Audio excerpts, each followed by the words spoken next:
This is the generation where Nvidia completely obliterated the competition, especially with the latest GPU drivers, where we can now upgrade all RTX GPUs with the newest DLSS Transformer model.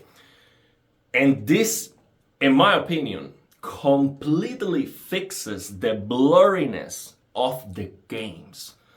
So let's listen from the master himself. Get used to it. I really think you I'm have sorry, to okay? let this sink in. You have to let this sink in. In another hour or so, you're going to feel good about it.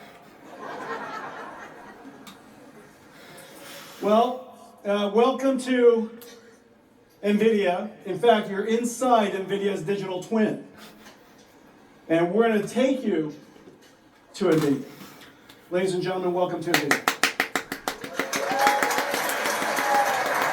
Thank you very much, man. This is absolutely amazing.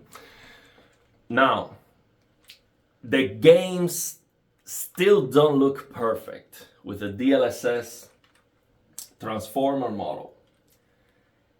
And the problem is the games. Okay, Nvidia is single-handedly fixing gaming. So I think it is on their hands, because these developers, it seems like they don't see the problems. Okay, so in my opinion, the problem still is when you look at hair, you look at the trees and other fine details, we still need more pixels. Okay, and yes, if you get the 5090, yeah, you can use DLDSR, get more pixels, and yeah, it's going to look amazing, almost perfect. But the problem is, do I have to explain you what the problem with the 5090 is? It's available everywhere. What? What is he talking about? No, let's listen to that again. And can't wait for all of you to try it. It's available everywhere. Ladies and gentlemen, it seems like we're gonna have to move to everywhere, because here they are nowhere to be found. Okay? But that's another story. Really, the biggest upgrade of this generation, in my opinion, is this DLSS 4 Transformer model. And I have tested this with all the games that I have. Literally, what I've been doing is swapping the DLSS to the new Transformer model for every single game. And I am absolutely blown away. So the games that previously look good, they now look unbelievable. It's like literally, I just put a 5090 on my PC. Okay, this is what I wanted.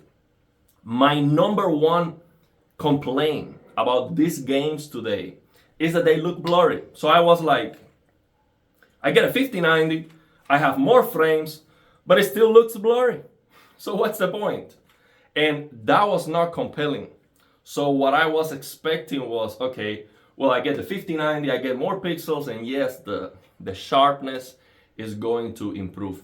Because yes, these games have a sharpness slider that you can use, and yeah, it does look sharper, but it doesn't look right. With this DLSS Transformer model, it looks right. It doesn't look like overly sharp. Also, the motion, which was terrible previously. You look at particle effects and things moving on screen, and the trailing artifacts were like huge. Like you have a small particle moving and you see a long trailing artifact. And it was so distracting. That is fixed now. Motion is better. The clarity of the games is almost perfect, in my opinion. So basically, it doesn't matter anymore if you are using more, if you have more or less pixels. If you're upscaling from a lower resolution, the clarity, it looks as close as possible to native non-TAA. It's not the same, but it's so close. So if you have to go from DLSS quality to performance, you are not getting a blurrier picture. Yes, you can see more pixelation, you can see more issues, and some even some shimmering, but it doesn't look blurry. So that is amazing. That's exactly what I was looking for. So I am so excited, man, to get my 5090 because I know for sure it's not gonna be blurry.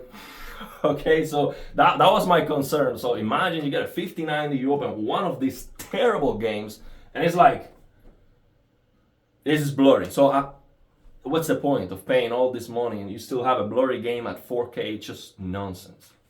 So yeah, this is just absolutely amazing. Now, the other huge improvement with this new, now this is specifically to the newest RTX 50,000 series.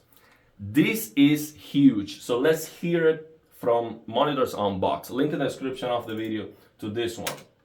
Also, I can confirm that you don't actually have to use DisplayPort 2.1 UHBR20 to enjoy full feature compatibility on the latest GeForce 50 series GPUs. When using a DisplayPort 1.4 configuration with DSC to access 4K 240Hz, the RTX 5090 still gives you access to features like DSR, DLDSR, and image scaling. So, to make it clear, now, even if the monitor or TV is using DSC, display stream compression, you can still use DLDSR and Nvidia image scaling. That's incredible because, for example, I am getting this new 1440p 360Hz monitor. That monitor has DSC, okay? Of course, to get 360 FPS, I'm gonna have to use 1440p or even lower. But for some games, I want to get, better than 1440p, so I would use Nvidia DLDSR, except I cannot. With my 3080 right now, I cannot use Nvidia DLDSR if the monitor or TV has DSC, display stream compression. But with a 5090 or any of this, well, I'm not sure if any, but, well, yeah, at least with a 5090, so I'm not sure because he confirmed the 5090, but I guess with the 5080 should be the same. The thing is, with my 5090, for sure, I will be able to use DLDSR, and that is a huge deal. One of the main reasons why I decided to swap the Samsung S95C was because I was not able to use Nvidia DLDSR, and that is one of the main motivations for me to get a 5090, to get more pixels. Okay? So if you don't know what I'm talking about, it's basically this feature that we have on the Nvidia control panel that it gives you up to 2.25x your native resolution.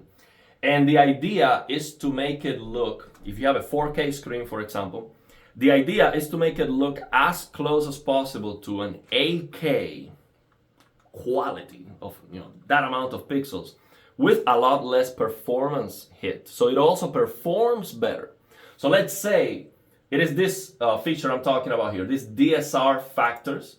You can enable this on the Nvidia control panel or on the new Nvidia app. 1.78x of your native resolution or 2.25x. So these resolutions, for example, at 4K, we're talking about 5120 by 2880, that is 1.78x, and 5760 by 3240, that is 2.25x of 4K. So let's say you create a custom resolution. That's exactly that.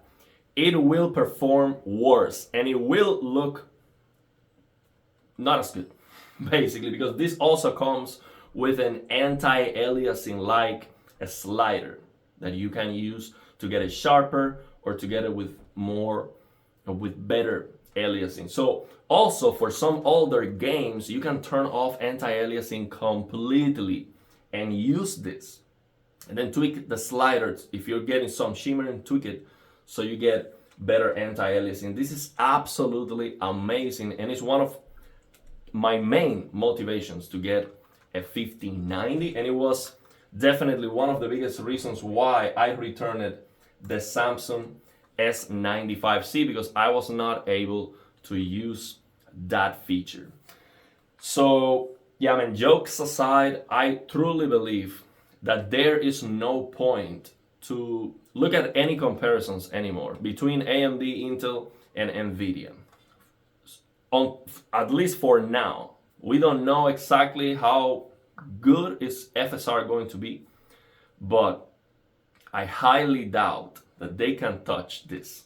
And FPS doesn't matter. Like, I don't care if the competitive, let's say we're looking at 5070 and the AMD equivalent. I don't care if the AMD equivalent is giving me 10 more frames, 20 more frames. The quality with Nvidia is better. Okay, so there's no competition. No competition, in my opinion. So yeah, if you have an RTX GPU, let me know what are your thoughts if you've tried this DLSS Transformer model. And another thing I'm going to say is that this is not working for all the games right now. Nvidia is like releasing them after making sure that they work and they look good and all that stuff. So for the games that are not supported for now, you can use the guide that I shared before, which is basically just replacing the DLSS files on the game using the Nvidia Inspector profile to force the DLSS Transformer model. And that's it. You can make it work. Check out that video, link in the description of the video. So there are many games that are still not supported, but when you do that, it works and it's absolutely amazing. So, I mean, games like Red Dead Redemption 2, which unfortunately I beat this year right before this update. I'm like, man, I should have waited, definitely, because for that game, I had to use DLDSR and DLSS balance to get a good picture, and then I swapped the DLSS for the most updated file using a mod, because Red Dead Redemption 2, when you open it, it overwrites the DLSS. So that looked good, but now it is so much better. It's not even close. It's like a remaster, basically. In my opinion, it's just so much better. So I've been testing this with all the games, and the result is like a GPU upgrade. Like, I genuinely feel like I have a new GPU on my PC. It's that good. Now, the performance hit is bigger, but it's so worth it. I mean, it is, there's no discussion about that. It is so worth it. Absolutely insane. So now, before we end this video, let me share, now that I have this game open, let me share the HDR settings I am using for this game, because it is so messed up, in my opinion. This is Plague Tale Requiem. A Plague Tale Requiem. So I beat the first one, and that was a good game. I like it. And this one, when I opened it, I was like, this looks so bad. And of course, when I beat the previous one, I was not so picky with the graphics and stuff. So I recognized that. That one probably was terrible too, but this one, I was at a different level of scrutiny, and I didn't like at all how it was looking. So blurry, terrible HDR, and I see everywhere the big, YouTube channels praising the graphics of this game. And I'm like, I just don't understand how you're praising this. This looks like a mess, bro. Well, after all the experience we have fixing HDR and all that stuff, what I did was to turn on HDR in-game, because SDR is messed up too. And the problem is, even on SDR, the whites are clipping. So right now, my camera, of course, cannot capture this. All these whites, all the brightness is gonna be clipping. The sky is gonna be clipping. All you see here is white. But of course, here I can see the clouds, so they are very well defined. So it's just a problem of my camera not being able to capture all the dynamic range. But trust me, in front of me, this just looks absolutely perfect. And the problem with this game, even on SDR, is that the whites are clipping. So it looks blown out. When you are at the daytime, you look at the rocks that are being illuminated by the sun and they look white. They are blowing out. It is clipping. And when you look at the HDR analysis tool or SDR analysis tool, you can see that. It's like everything, all the information is cut. It's like a line. So it's a mess. So you cannot use Auto HDR to fix that. You cannot use Major Paint the Cactus add-on to reshade. The only way to fix this game HDR, from what I can see, is to use the native HDR of the game and lower the brightness slider that the game has. Lower that to the minimum. Okay, just go all the way to the left. And when you do that, what you're doing is basically all the things that are clipping, you're getting that information back. For some reason, the tone mapping of the game is just clipping everything. But that information is still there. All you have to do is lower that slider. So after you do that, everything looks dark and we need to fix that. So the way I fixed that was by using this advanced Auto HDR. Let me make this bigger here so you can see it better. I am using this advanced Auto HDR shader, which is not intended to be used with native HDR, but I am using it, and I'll show you why. This advanced Auto HDR allows me to do this fix the sRGB to 2.2 gamma, and I am fixing it with this option that says by channel. Okay, so when I do this, if we look at the HDR analysis tool, what I'm doing with this is lowering the black floor. Basically, you see the black floor, if I don't do this, the black floor is raised. So when I do this, it gets lowered, okay? And it is perfect, not all the time, but it is perfect when you are in the darkness. So that fixes the washed out picture. And the reason why I have to do this is because the TRC fix is not available when you are using native HDR. So that's why I'm using that TRC fix with this advanced Auto HDR shader. So that's the only thing I'm using from this shader. Then I am checking the in-game peak brightness.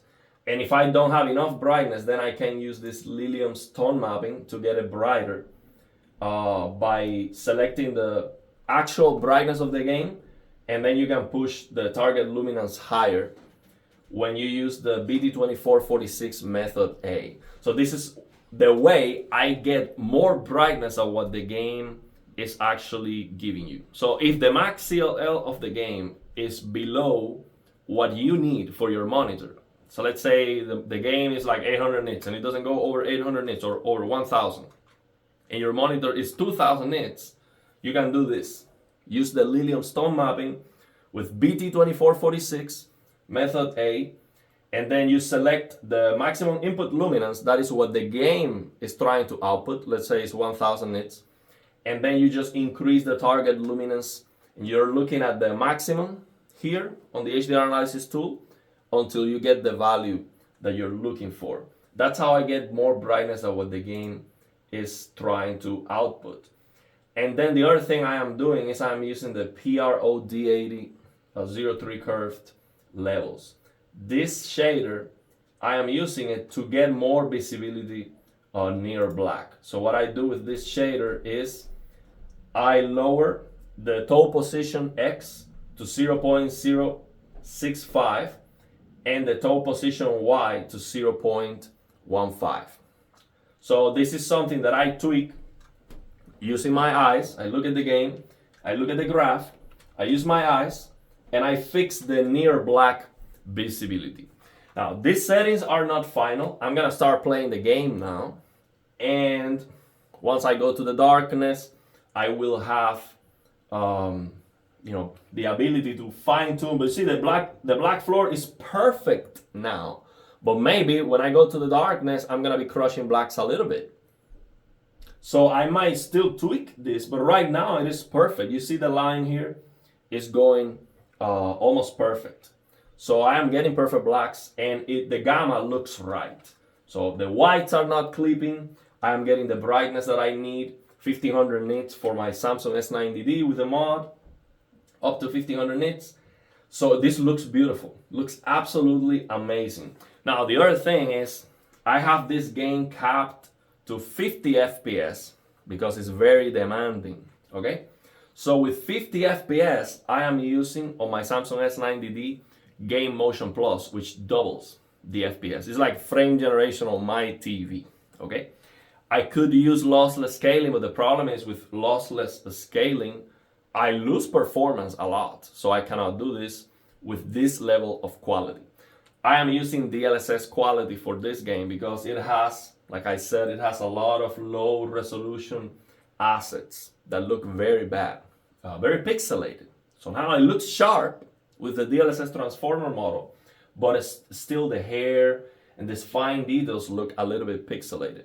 But with DLSS quality, this is good. This is good. And with Game Motion Plus, at 50 FPS, 50 Hertz, so you need to set the resolution to 50 Hertz. See, this is what I'm talking about, Game Motion Plus. It works at 50, so if you have a Samsung QD OLED or any of these Samsung TVs, definitely give it a try. For a game like this, yes, the input lag is not good at all. Not good at all. For a game like this, story-based, I mean, I'm not shooting anything here. It's fine. It's not a big deal. Input lag is high, but it looks a lot better when I do this, especially when playing with a controller. Now with a mouse, it might not be great. That's another thing. I will comment more once I have the 5090, okay? I'm gonna tell you all about it, okay? But I wanna talk about frame generation once I can actually try it. I see a lot of negativity with frame generation because people don't understand what is the purpose of frame generation, okay? It is not to fix a very low frame rate. It's not, the reason is not to do what I'm doing right now, which is like 50 FPS. That's too low, okay? I am using it because that's the best I can get with my 3080, with this game, which is very demanding. But the purpose of frame generation is to go from like 100 frames to 400, 500. That is when frame generation will shine. When you have a high frame rate to begin with and you are 3x, 4x that. And why would you want to do that? Because you have a high refresh rate display. I'm getting this 360 Hertz QD OLED tomorrow, actually. Very excited about it. There is no way I can get 360 frames per second, even with the 5090, because most of these games are going to be CPU bound. So my CPU is not fast enough. And it doesn't matter if I get the latest CPU. The 9800X3D is not going to fix that. It's going to be a lot better for sure. But in many games, I am not going to be able to pass 100, 120 frames. Impossible. So frame generation is the only way you can actually utilize a high refresh rate display. That's the purpose of frame generation. The problem is that Nvidia advertisement is all about, oh look, 28 frames per second, we're going up to 200. Because it's a marketing thing. Most people know 28 frames per second is unplayable, so what they're doing is they are doing DLSS performance, so that's not 28 frames per second anymore. Now we're talking about close to 60, and then from 60 you use your frame generation, and yes, it works. It's not ideal, that's gonna be okay, but that's not the way these features should be advertised. In my opinion, this feature is good enough. You don't need to lie about it or be disingenuous or misleading. This feature is to go from high frame rate to very high frame rate. Why? Because it looks better. The motion will be better. It doesn't matter if the input lag is not as good. When you have a very high frame rate to begin with, the input lag is good already. You can lower it a little bit, sacrifice a little bit of input lag for much better motion clarity. That is totally worth it. Even 120 FPS on an OLED is not good enough to get good motion clarity. because these displays are sample and hold. We don't have CRTs anymore. Now, for some of these displays that have flickering technology, like Nvidia Pulsar, or DIAC or ULMB 2.0, then it would be better for competitive players to use the flickering technology to get better motion, and you get the better input lag of the raw frame rate. That would be a better option, but those displays definitely exist. But to play games like this, third-person action adventure, we're not talking about winning tournaments. This is amazing, and it is the only way it makes sense to get those high frame rates, because also you are not going to lower the quality of the game that much to get the higher frame rate. So frame generation is amazing. I cannot wait to have my 5090 with a high refresh rate monitor to see that. It will be absolutely amazing. So yeah, let's leave it there. I am so happy with DLSS 4 Transformer model. This is just absolutely incredible. Absolutely amazing. I'm blown away. I was not expecting this to be possible. This was one of the reasons why I wanted my 5090. And after I tried this, I was doubting, man, do I even need a 5090 anymore? And the answer is yes, I need it, because we have some of these games that they don't perform very well, that I want to play. Okay, Black Myth Wukong. Performance is not good enough, man. Not good enough. Not even with the 5090 is good enough. But at least it's gonna be playable. Okay, especially with frame generation. So let's leave it there. Let me know your thoughts and opinions tomorrow. I'll get the 360 Hz QD OLED. I'm probably going to do like a live streaming unboxing. Gonna have a chat, open it out of the box, take our time, and then we're gonna go from there. So let me know your thoughts and opinions, and if you have any questions.